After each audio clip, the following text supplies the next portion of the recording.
The satisfaction of watching the plump girl bend over a sink full of dirty dishes lasted exactly until the doors of the five-star hotel in Seattle swung open. Steam rose in slow curls above the stainless steel basin in the basement kitchen.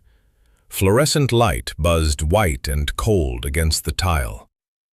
Corinne Vale stood with her sleeves pushed to the elbow, her apron soaked through, clinging to the curve of a body she had never learned to apologize for.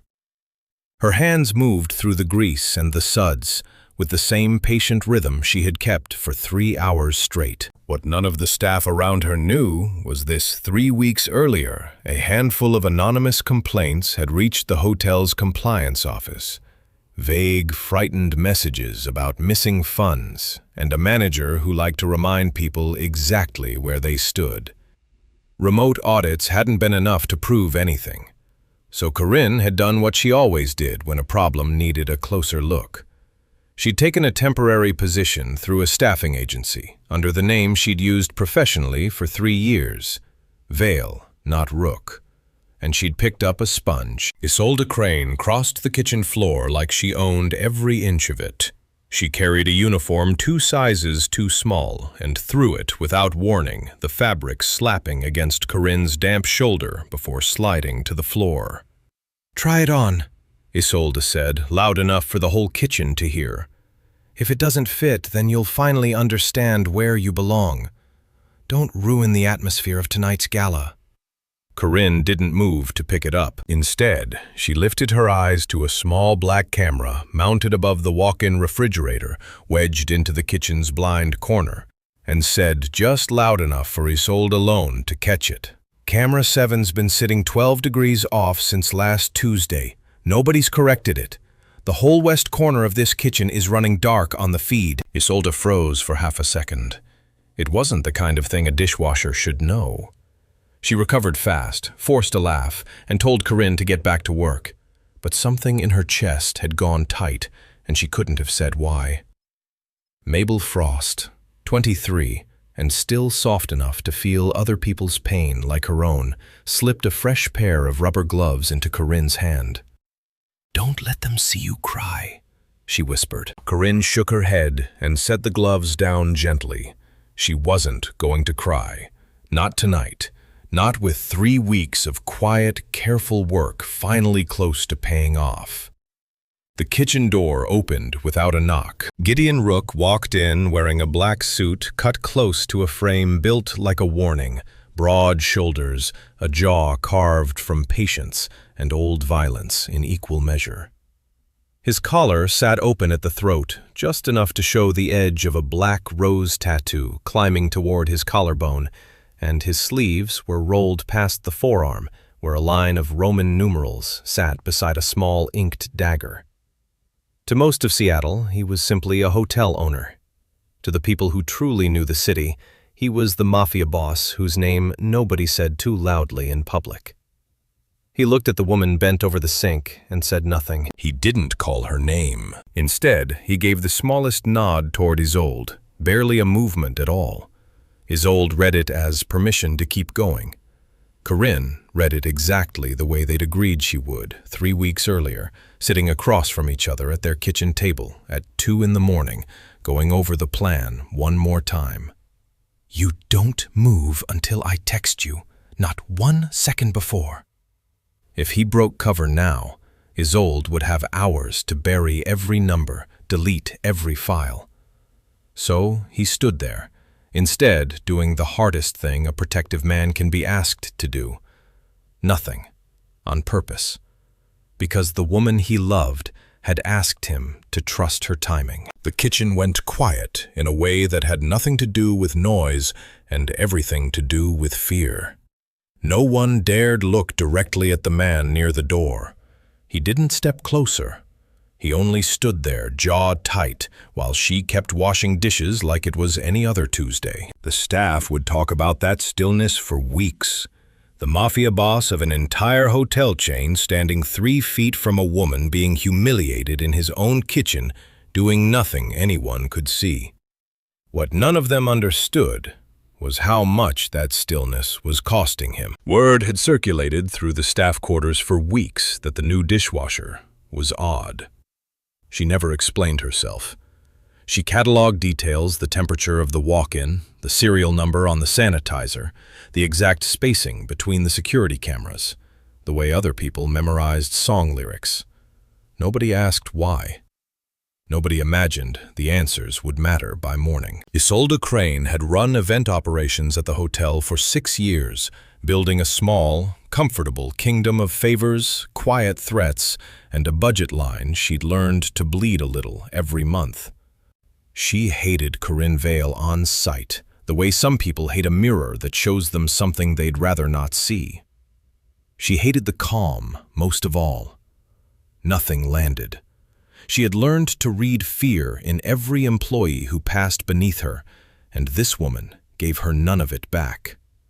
So she escalated. By 7 o'clock, with the gala only 2 hours from opening its doors to 300 of Seattle's wealthiest guests, Isolde found new ways to remind Corinne exactly where she stood. The heaviest trays, the busiest hallways, the mirrors and photographers, and old acquaintances who might recognize a woman who used to be somebody once, in a different life entirely. Corinne carried it the way she carried everything, spine straight, face unreadable, filing every slight the same way she filed every flaw in a security blueprint. Quietly, permanently, for later. Upstairs, in the private dining room reserved for family, Gideon sat across from his mother, Aurelia, watching the door that led down to the basement as if he could see straight through the floor. "Don't make a scene tonight," Aurelia murmured, adjusting the pearls at her throat. Gideon didn't answer. He hadn't touched his drink in 20 minutes. Downstairs, the fluorescent lights kept humming and Corinne kept scrubbing, and a small folded note sat waiting in Mabel's apron pocket, not yet handed over, not yet read.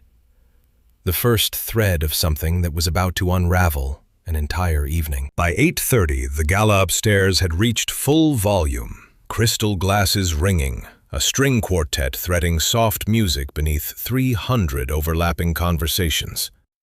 Downstairs, Bryn Harlow appeared in the kitchen doorway, holding a tablet against her chest like a shield. "You?" she said, nodding at Corinne. "Carry the crystal tray to the main floor. We need someone who can handle the weight without dropping it." Isolde smiled, arms crossed. "Let her see exactly where she belongs." Corinne lifted the tray without a word and walked toward the corridor connecting the kitchen to the ballroom. This was the part of the plan she'd expected least to enjoy, not the labor, but the exposure. 300 strangers who would never look at her twice, and a handful who might. Halfway down the hallway, a woman in a server's uniform stopped mid-stride, staring. They had worked the same catering circuit 5 years earlier, back before any of this. Back when Corinne Vale had simply been a caterer with steady hands and no idea a Mafia boss's last name would one day be hers. "Oh my God," the woman said, loud enough for 3 other staff members to hear. "Still doing this? I thought you'd have climbed somewhere higher by now." Corinne said nothing. She nodded politely and kept walking, her fingers tightening around the tray's edge until her knuckles went pale. It wasn't the insult that stung. It was being seen at all, this close to the finish line. Back in the kitchen, Mabel had spent her break sorting a stack of vendor invoices Bryn had carelessly left on the counter. A favor, nothing more. But one line item had stopped her cold. A wine order, billed twice in the same week, paid out to 2 different accounts. The discrepancy starting almost to the day Corinne had first walked into that kitchen. Mabel didn't know what to make of the timing. She only knew it looked wrong, and it looked deliberate. She copied the line onto a scrap of paper with trembling hands, and when Corinne passed by again, she slipped the note into her apron pocket without a word. Isolde wasn't finished. She let a tray of thick reduction sauce slip from her own hands, spilling it across the floor directly in Corinne's path, and gave the order in front of a dozen staff. Clean it, with your hands. No mop. I want to see you kneel the way someone in your position is supposed to kneel. This was different from the hallway. That had been about being seen and dismissed. This was about the body, about forcing it low, about making the shape of her posture do the humiliating for her. Corinne set down her tray. She knelt. Her knee touched the cold tile, and something small and metallic rolled loose from a crack near the base of the cabinets, coming to rest against her fingers. She recognized it instantly. Her own engagement ring, the one Gideon Rook had once sworn in front of the whole family to have burned to ash 3 years earlier. She didn't understand how it had gotten there, or who had left it. She only knew her hand closed around it fast, and for the first time all night, her fingers trembled, before she slid it into her apron pocket, unseen. She finished the floor. She rose. When Bryn turned on Mabel a moment later, calling the younger woman dead weight, Corinne spoke for the first time that night, low, even unshaken. She's doing her job. Upstairs at the family table, Gideon watched the corridor to the kitchen without touching his food. "Son," Aurelia said quietly, "don't make a scene." He set his glass down without a sound, the ink along his forearm pulling taut as his hand closed around the edge of the table. Whatever patience he had left was running out, one careful minute at a time, and everyone at that table understood without being told that when it finally broke, it wouldn't break loudly. The gala clock read 9:15. 45 minutes remained before the keynote toasts began, and somewhere in that ballroom, Isolde Crane was about to make the mistake that would end everything she'd spent 6 years building. Isolde made Corinne kneel in a puddle of sauce by hand in front of coworkers who had known her for years, and not one of them stepped in. If you had been standing in that kitchen and watched a coworker forced to her knees like that, would you have spoken up? Or would you have kept your head down like everyone else did that night? Answer honestly in one line in the comments. At 9:40, Gideon rose from the VIP table and crossed toward the small stage at the ballroom's east wall.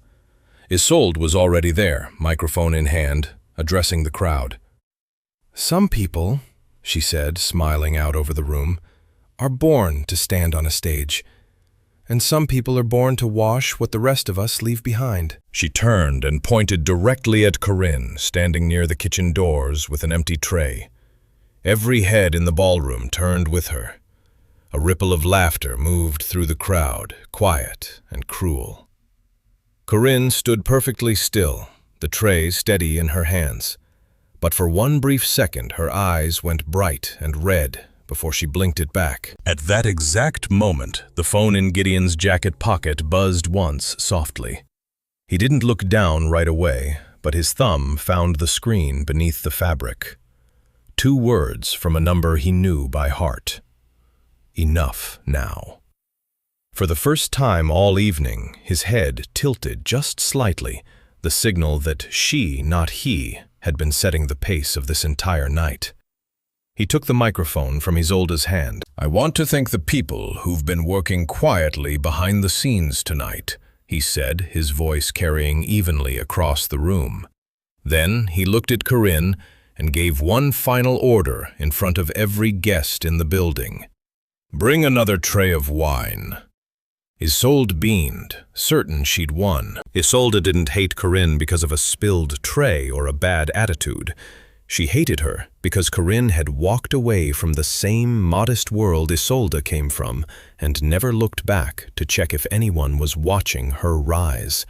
And Isolde had spent 6 years making sure everyone watched hers. The applause she was chasing on that stage wasn't really about a gala.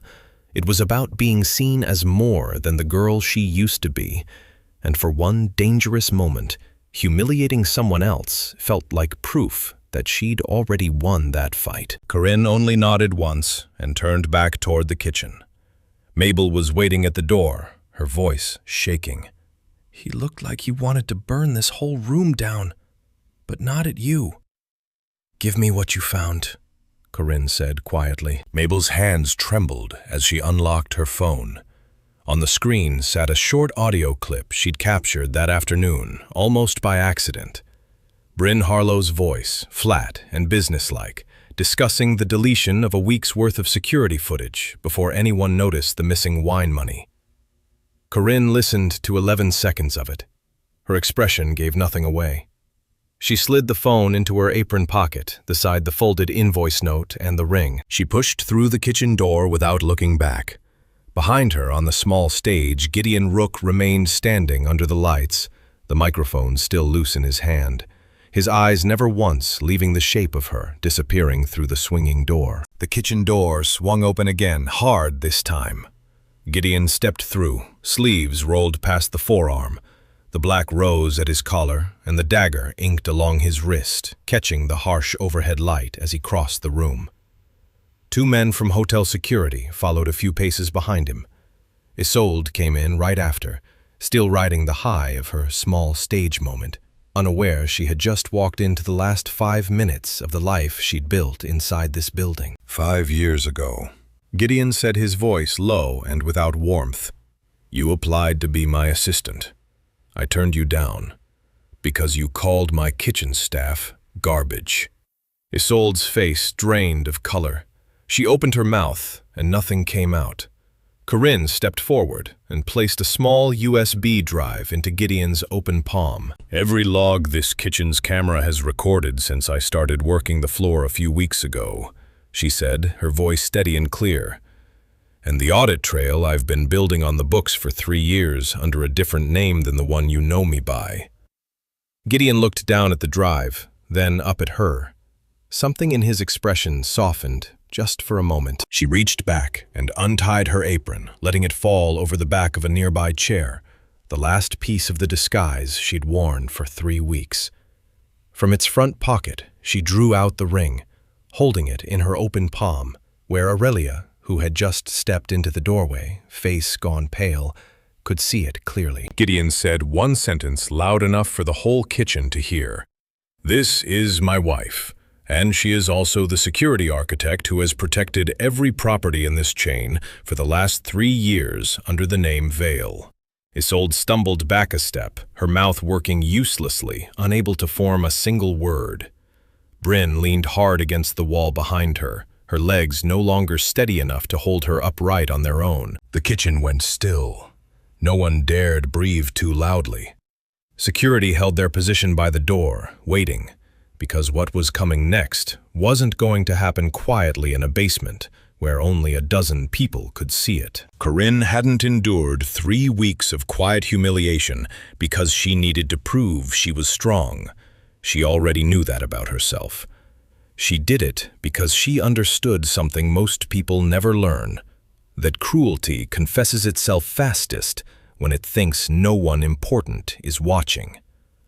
Her willingness to be underestimated wasn't weakness.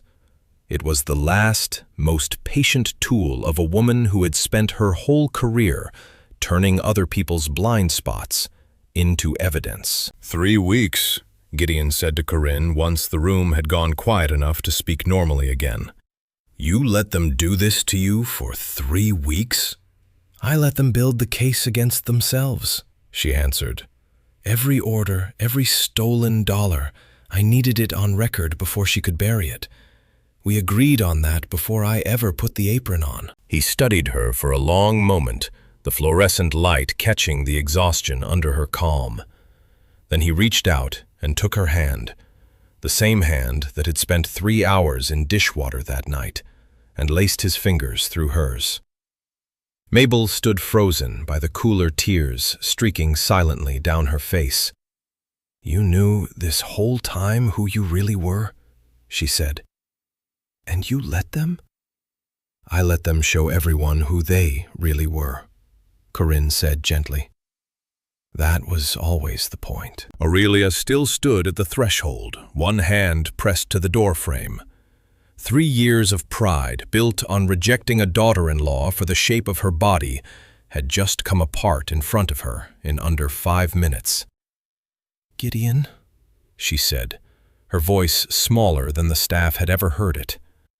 You never told me. You never asked who she really was, he said without turning around. You only ever asked what she looked like. The words landed harder than any shout could have. Aurelia pressed her hand to her mouth and said nothing more.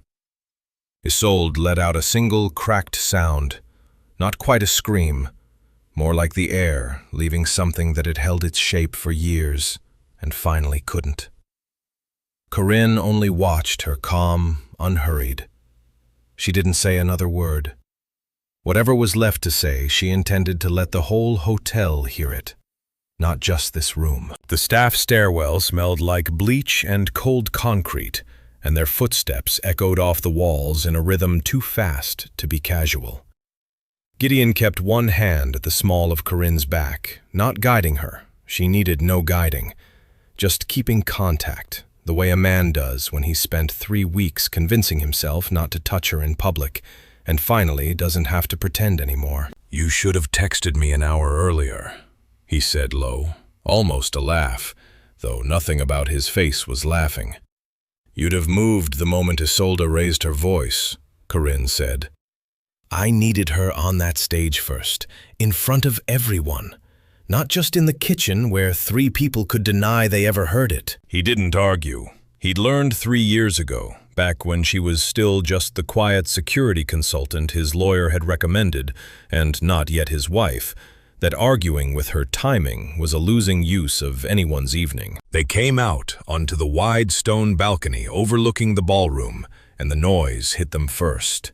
The low current of 300 conversations, glasses ringing a string quartet, still sawing gently through something nobody below was really listening to anymore. Below, the crowd had already begun to sense the shift, a low murmur rippling outward as the LED screen behind the stage flickered to life. A young technician near the sound booth caught Gideon's eye and gave the smallest nod. Gideon didn't nod back. He simply looked at Corinne, and she looked at the screen, and neither of them said the thing that was true for both of them in that moment, that 3 weeks of dishwater and rubber gloves and swallowed insults had all been leading to these next 90 seconds. Gideon gave one signal, and the recordings began to play. 300 guests watched Isolde's face fill the screen, heard her voice unmistakable, unedited, calling the kitchen staff garbage and instructing Bryn to erase a week of footage before anyone noticed the missing funds.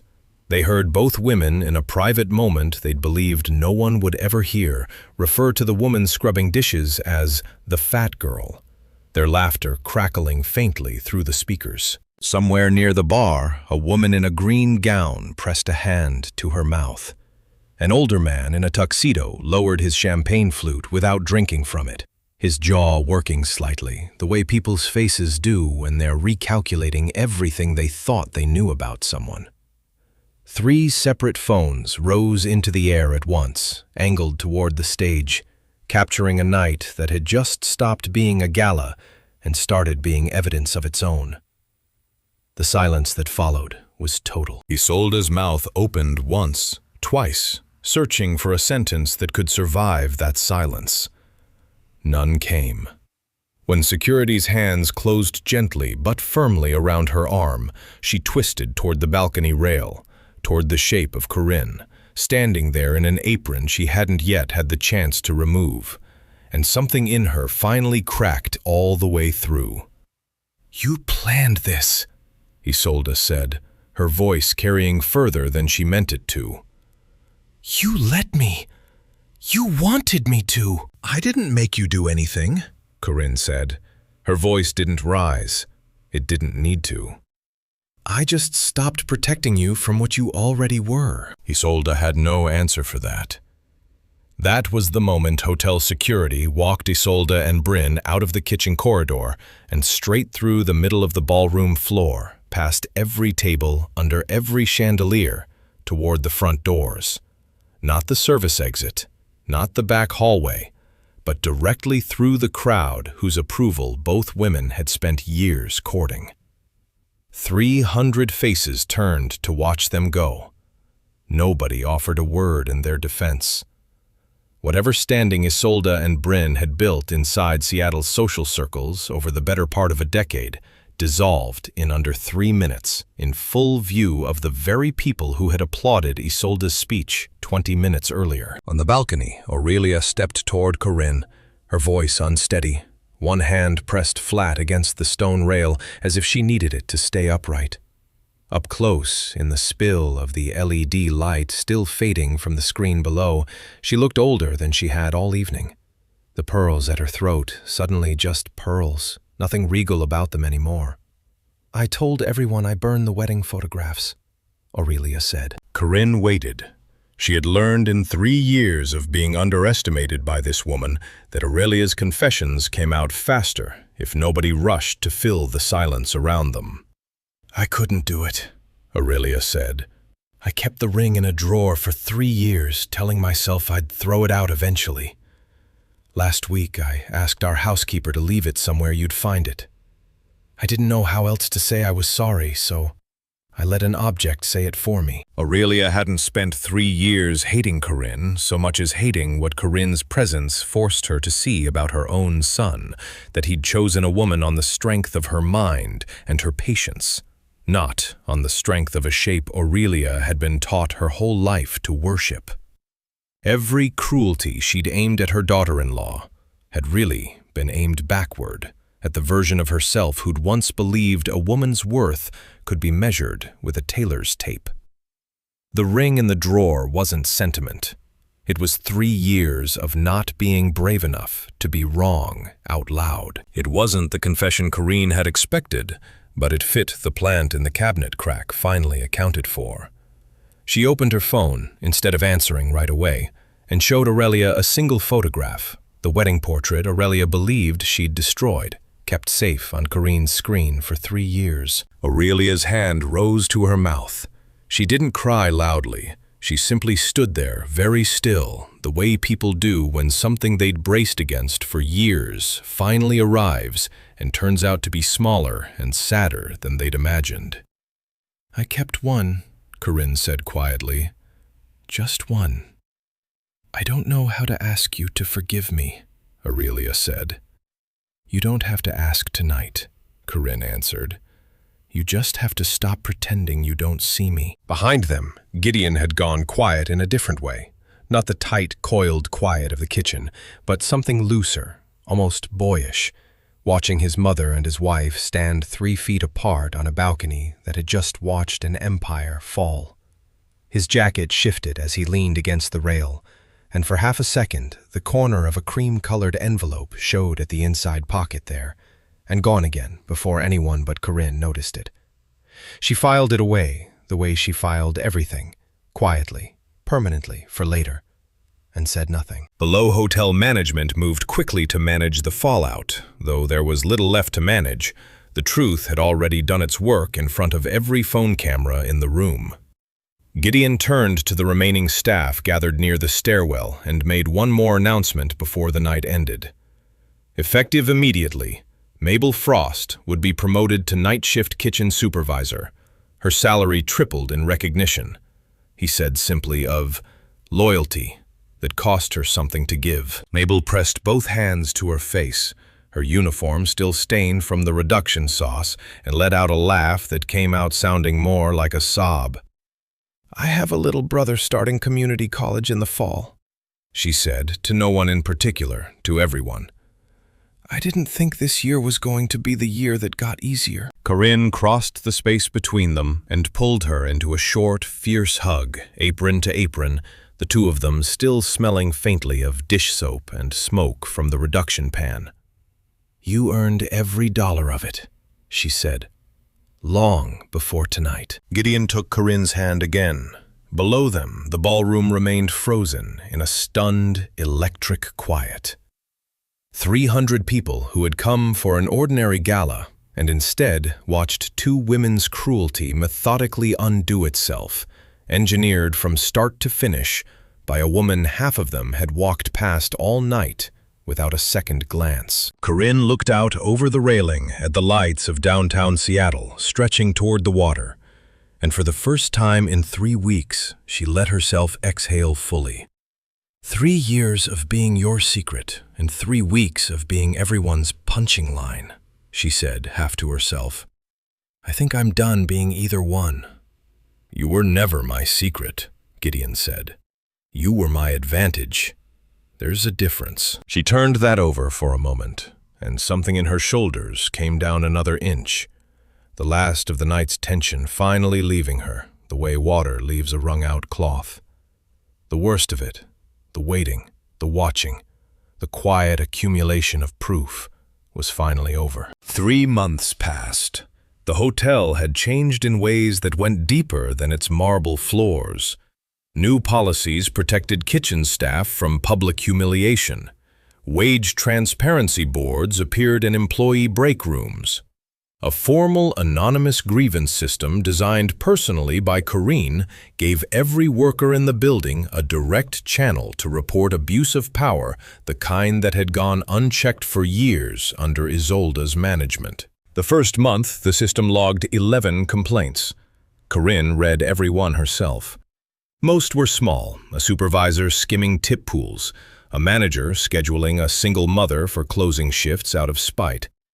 Small things, the same size the complaints about Isolde had started as. 3 weeks before, anyone believed they'd matter. She'd learned the hard way that small things were the whole story if you let them run long enough unwatched. Mabel ran the night kitchen the way Corinne had once quietly assessed it, clipboard in hand, eyes moving over every station, but without a trace of the fear the old system had run on. One evening, the same server who'd stopped Corinne cold in the hallway months earlier, still doing this, I thought you'd have climbed somewhere higher by now, came through on a temp shift and froze at the sight of her former colleague standing not at a sink, but signing off on a supply order beside the hotel owner's name. I didn't mean anything by it, the woman said quickly, color rising in her face. That night, I was just surprised to see you. I know, Corinne said.